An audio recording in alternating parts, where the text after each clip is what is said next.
नमस्कार मंडळी, आज आपण बनवणार आहे खाजा. चला तर मग रेसिपी सुरू करूया. 1 वाटी मैदा, अर्धी वाटी तेल घ्यायचं, सगळं व्यवस्थित मिक्स करायचं. हे अर्धी वाटी तेल टाकले मी, थोडंसं मीठ टाकले, व्यवस्थित मिक्स करून घ्यायचं. उंडा मळून घ्यायचा आहे. हे बघा, खाजा बनवण्यासाठी बेटर तयार करूया. हे बघा, तूप टाकले, 2 चमचे मैदा टाकला, मिक्स करून घेतले, उंडे बनवून घेतलेत. हे बघा, लाटून घ्यायचे. लाटते मी आता. अशा 2-3 पोळ्या बनवून घ्यायच्या. बनवून घेतल्यानंतर आपण जे बेटर बनवले ते बेटर व्यवस्थित सगळ्या पोळीनं लावायचे.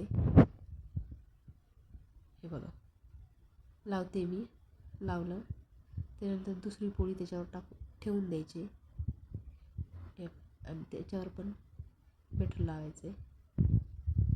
हे बघा, बेटर लावते आणि तिसरी पोळी पण त्याच्यावर ठेवून द्यायची. ती व्यवस्थित लावल्याच्या नंतर खाजा छान येतो, खायला पण छान लागतो. हे बघा, आता तिसरी पोळी पण टाकते. व्यवस्थित करून मी त्याचा रोल बनवून घेते. आता रोल बनवून घेऊया. हे बघा, रोल बनवते मी. व्यवस्थित रोल बनवल्याच्या नंतर आपण त्याला मस्त असे व्यवस्थित छोटे छोटेसे कट करूया. चाकूच्या साहाय्याने कट करायचे. हे बघा, सगळं पूर्ण कट करून घ्यायचे. कट केल्याच्या नंतर व्यवस्थित करून थोडंसं साईजनुसार ते तेल कढईत ठेवायचं. व्यवस्थित लालसर तळायचं.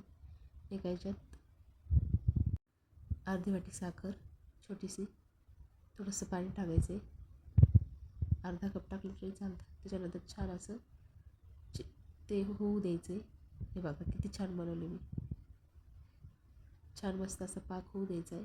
या पाकामध्ये मी हे खाजा टाकून दिलं आहे. सगळा पाक पिऊन घेते खाजा. हे बघा, असं व्यवस्थित खाजा तयार करून घ्यायचा आणि त्याच्यात टाकून द्यायचा.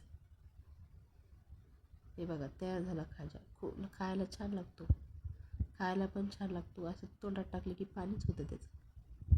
एकदम छान लागतं. तुम्ही पण करून पहा घरी. वा, मी खाऊन बघते आता एक. हां, मस्त झाला आहे. हे बघा.